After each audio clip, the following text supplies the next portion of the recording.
तो previous lecture में हम लोग देख रहे थे हाइजेनबर्ग प्रिंसिपल एंड उससे पहले देखे थे डी ब्रॉगली। तो एक एक करके डिस्कस करते हैं उनके क्वेश्चन को। भाई कल डी ब्रॉगली के कुछ क्वेश्चन किए थे, नोट करना कुछ क्वेश्चन और हाइजेनबर्ग और डी ब्रॉगली से।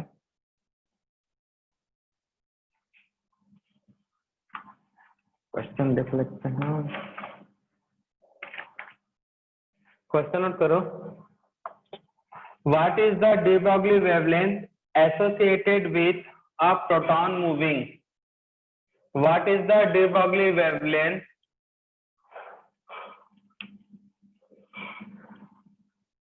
What is the de Broglie wavelength?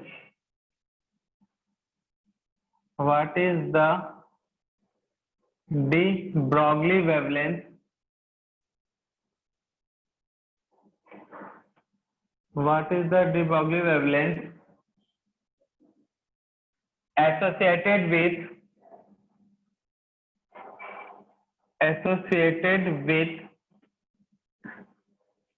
a proton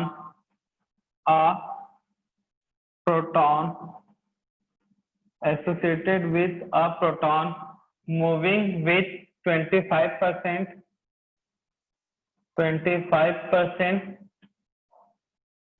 of the velocity of light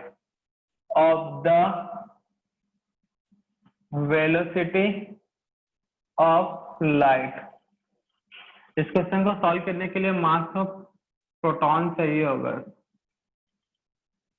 mass of proton चाहिए होगा, तो नोट कर लो भाई।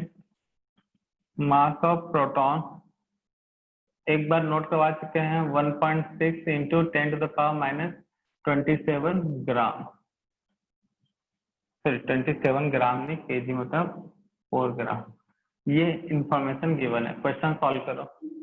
What is the de Broglie wavelength associated with a proton moving with 25% of velocity of light? Mass of proton 1.6 into 10⁻24 ग्राम। तो first का answer आएगा 5.5। क्या निकालना है यहाँ पे? What is the de Broglie wavelength? Lambda 5.5 into 10⁻⁻15 जो है मीटर में, सेंटीमीटर में है, मीटर। ये होना चाहिए था आंसर फर्स्ट का। चलो डिस्कस करते हैं। तो what is the wavelength of associated with proton moving with 25% velocity of light? तो बेटा गिवन डाटा दिया है, स्पीड या फिर वेलोसिटी किसका? Of proton. तो प्रोटॉन का जो वेलोसिटी है लाइट के स्पीड के, मतलब c का है 25%। तो c का वैल्यू है 3 इंटू 10⁸ इंटू 25%, मतलब 25 divided by 100। Mass of proton का m दिया है, मास ऑफ प्रोटॉन। बड़ा सिंपल सा क्वेश्चन है, सॉल्व नहीं कर पाते, कैलकुलेशन करने में मिस्टेक कर देते हो। 24 ग्राम में है, तो केजी में चेंज करने के लिए क्या होगा? ये आपका ग्राम में है तो केजी में होगा 1.6 इंटू 10⁻⁻27 केजी। अब de Broglie वेवलेंथ का फॉर्मूला होता है लैम्डा h/mv। h का वैल्यू 6.6 इंटू 10⁻⁻34, m का वैल्यू है 1.6 इंटू 10⁻27 और t का वैल्यू जो है speed of light 3 into 10⁸ into 25 divided by 100। बस सॉल्व करो और क्या, ये पूरे को सॉल्व करोगे तो 5.5 इंटू 10⁻⁻15 मीटर आ जाएगा भाई।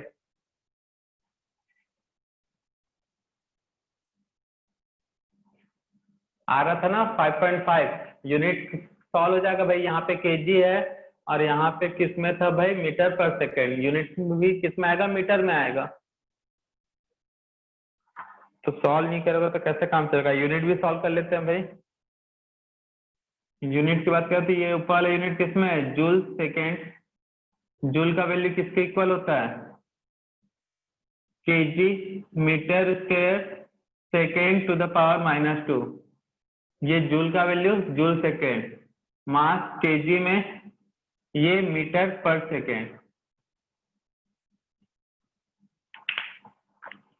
तो केजी से केजी कैंसल, मीटर से 1 मीटर कैंसल, सेकेंड इनवर्स ये पूरा कैंसल। तो आंसर किस में आएगा, मीटर में। तो lambda equal to find out कर लो भैया, आंसर मीटर में आएगा। तो ये था क्वेश्चन। सेकेंड क्वेश्चन,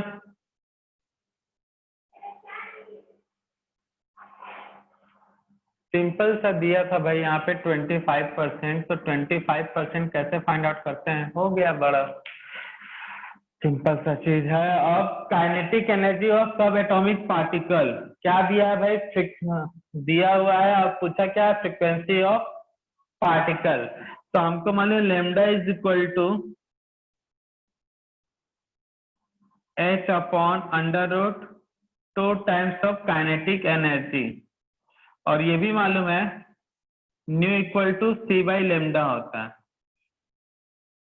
या फिर ऐसा कर लो, फ्रीक्वेंसी पूछा है nu equal to C by lambda and lambda is equal to de Broglie में h upon under root 2 times of kinetic, sorry 2 into M into kinetic energy. ये होता है, वैल्यू पुट कर दो भाई, न्यू सी का वैल्यू सी, h का h under root 2 times of kinetic energy into mass. तो न्यू का न्यू, h सी का value 3 into 10 to the power 8, h का value 6.6 into 10 to the power -34 upon यह चीज क्या जाएगा ऊपर। तो क्या मिलेगा यहाँ पे, इसी को थोड़ा सा सिंप्लीफाई कर देते हैं, c into under root 2 times of m k upon h। तो ये c का वैल्यू रख दिया, m का अंडर रूट, m का वैल्यू कितना है भाई, सब एटॉमिक पार्टिकल। मास कितना होगा, इलेक्ट्रॉन का, किसके बारे में बात करते हैं, the kinetic energy of sub atomic particle. तो सबसे पहले क्या किया, lambda equal to h upon m v. हमको मालूम है frequency of light equal to C by lambda. C है स्पीड, स्पीड को मैं v से रिप्रेजेंट कर रहा हूं, तो v बाई लेमडा। अब lambda is equal to what, lambda यहाँ जगह तो स्पीड अपॉन फ्रीक्वेंसी। जो मॉडिफाइड टाइप का v दिख रहा है वो फ्रीक्वेंसी को रिप्रेजेंट कर रहा है, ये वाला फ्रीक्वेंसी को रिप्रेजेंट कर रहा है। अब वैल्यू पुट कर दिए, यहाँ पे देखो अभी इसमें न्यू का वैल्यू निकाला तो M V square upon H आएगा। न्यू यहाँ चल जाएगा, एच नीचे, तो M V into V upon H. तो सॉल्व करेंगे तो M V square upon H, half M V square होता है। तो काइनेटिक एनर्जी, इसलिए मैंने बोथ साइड हाफ से मल्टीप्लाई कर दिया, multiply by half on both side. तो ये हो गया था half M V square equal to kinetic energy, new equal to क्या होगा 2 times of kinetic energy upon H. Value put करो और सॉल्व करो। तो काइनेटिक एनर्जी का वैल्यू कितना है भाई, frequency equal to kinetic energy दिया है 5.85 10 to the power -25 upon h का value 6.6 into 10 to the power -34। Solve कर लो, फ्रीक्वेंसी का जो वैल्यू है यहाँ पे आएगा 1.76 into 10 to the power -9, 1.76 into 10 to the power 9 पर सेकेंड। तो इस तरह से होता है ये सॉल्व, नोट डाउन कर लो भाई।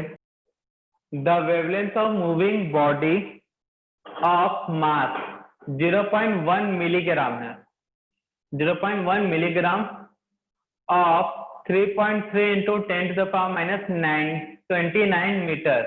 What is kinetic energy of moving body. What is kinetic energy of moving body. Next question, gram को ग्राम में, थर्ड क्वेश्चन में मिलीग्राम को ग्राम में चेंज करना है, तो मिलीग्राम को ग्राम में चेंज करने के लिए क्या करेगा, डिवाइडेड बाई 1000, तो ये हो जाएगा ग्राम। कहने का मतलब कितना, 10 टू द पावर, ये तो -1 है और ये -4 ग्राम। अब ग्राम को केजी में चेंज करने के लिए 10 टू द पावर -4 ग्राम को केजी में चेंज करना, तो अगेन डिवाइडेड बाई 1000। तो कहने का मतलब क्या होगा, 10 टू द पावर -7 kg। तो ये मूविंग बॉडी का मास है। मिलीग्राम है तो डिवाइडेड बाई 1000, तो ग्राम मतलब 10 टू द पावर -4 ग्राम है, और ग्राम को केजी में चेंज करना तो डिवाइडेड बाई 1000, तो 10 टू द पावर -7 kg। और क्या दिया, वेवलेंथ। वेवलेंथ कितना है भाई, the wavelength of moving body 3 into 3 10 to the power 29 metre. पूछा क्या भाई, काइनेटिक एनर्जी। फॉर्मूला फिर से बताना पड़ेगा, बनाना पड़ेगा तुमको काइनेटिक एनर्जी का।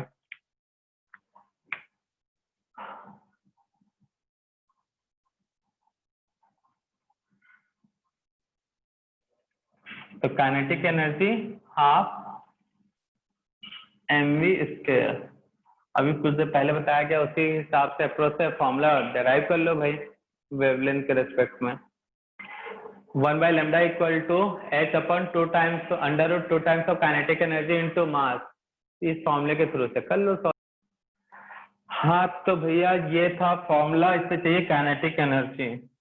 तो पहले काइनेटिक एनर्जी का फॉर्मूला ही बना लेते हैं। तो 2 टाइम्स √, में है 2 times of kinetic energy into m, h into lambda, ये होगा। स्क्वायर को इधर रूट को इधर भेजेंगे तो क्या हो जाएगा, h² इंटू लेमडा स्क्वायर। तो 2 times of kinetic energy into m, hence kinetic energy is equal to h² into lambda square divided by mass into 2। बस वैल्यू पुट करो, अब सॉल्व करते हैं भाई। काइनेटिक एनर्जी, h का वैल्यू 6.6 10 टू द पावर -34 का square, lambda का value 3.3 into 10 to the power -29 का स्क्वायर, और m का value 10 to the power 7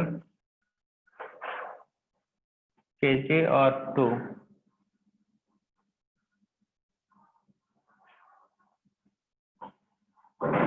to times of kinetic energy उधर गया तो स्क्वायर हो जाएगा, सही है, और h² और लेमडा इंटू होगा, ठीक है। यही आया था वैल्यू, फॉर्मूला काइनेटिक एनर्जी का यही बना था। सॉल्व करके देखते हैं भाई। सर मास -7 है, 10 टू द पावर -7। हाँ 10 टू द पावर -7। क्लियर है। लेमडा का वैल्यू 29 मीटर में है, माइनस मीटर में है।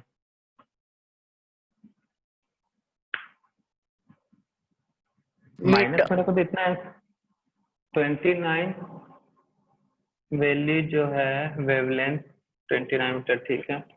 चलो वैल्यू पुट करके सॉल्व कर ही लेते हैं भाई। काइनेटिक एनर्जी का kinetic energy 6.6 into 6.6 into 3.3 into 3.3, ये हो गया 2 बार 10 की पावर -34, और ये जगह 68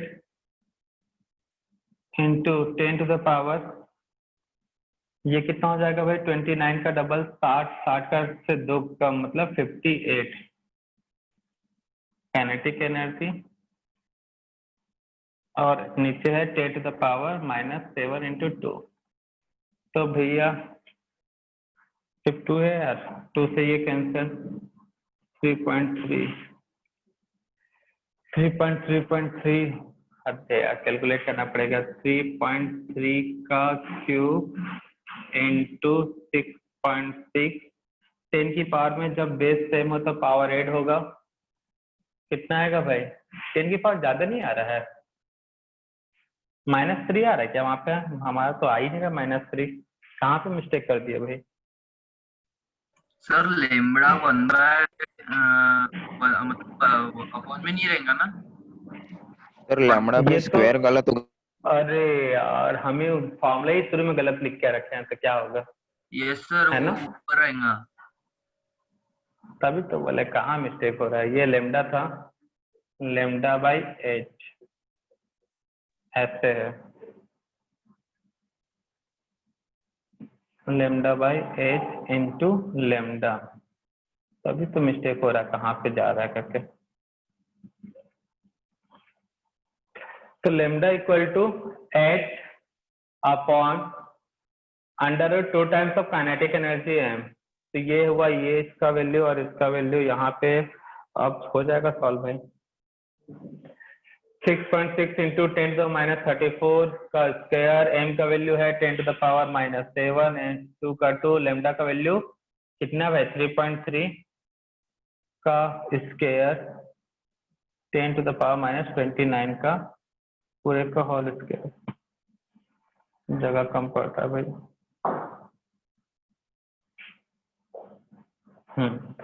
काइनेटिक एनर्जी अब जो कट रहा है काट डालो भाई, जो बच रहा बचा लो। पहले वैल्यू पुट कर लेते हैं 6.6 into 6.6 into 10 to the power -68 और कुछ है नीचे डिवाइडेड बाय, नीचे क्या है 10 टू द पावर -7 3.3 दो बार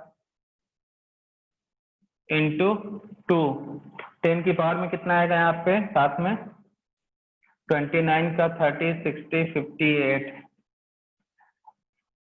ये कितने टाइम्स हो जाएगा भाई? ये और ये मिलके एक कैंसिल और ये 2। बड़ा सिंपल सा कैलकुलेशन था यार। 2 10 की पावर में -68, ये जाके +7 +58 10 टू द पावर। तो 10 में से कितना गया भाई? 7 और -3 आ तो गया, ठीक है ना? तो स्टार्टिंग में यहाँ पे हमने मिस्टेक किया था भाई, चेक कर लेना। Lambda equal to H upon under root 2 times of kinetic energy into M. तो काइनेटिक एनर्जी का फॉर्मूला इक्वेट किया वहां से ये वाला और उसके बाद सॉल्व कर लो। तो आंसर आएगा 2 into 10 to the power -3 joule. Clear है सभी को? तो ये तो आज का सिर्फ डी ब्रॉगली। नेक्स्ट लेक्चर में हम लोग हाइजेनबर्ग का क्वेश्चन सॉल्व करेंगे। यूनिट भी चेक कर लो भाई। अब ये यूनिट कैलकुलेशन है इस क्वेश्चन का। तो एच का unit joule square into second square. Joule into joule लिखूं मतलब वही है, 1 जूल इक्वल टू होता है KG metre square second to the power -2। ये जैसा था वैसे ही है, जो कट रहा है काट डालो, जो बच रहा है बचा लो भाई। किसमें आएगा आंसर? जूल में। तो देखो आंसर जूल में आ रहा है, आया कि नहीं आया भाई जूल में? Yes sir. आंसर जूल में ही था। तो आज की सेवा करते हैं समाप्त। सर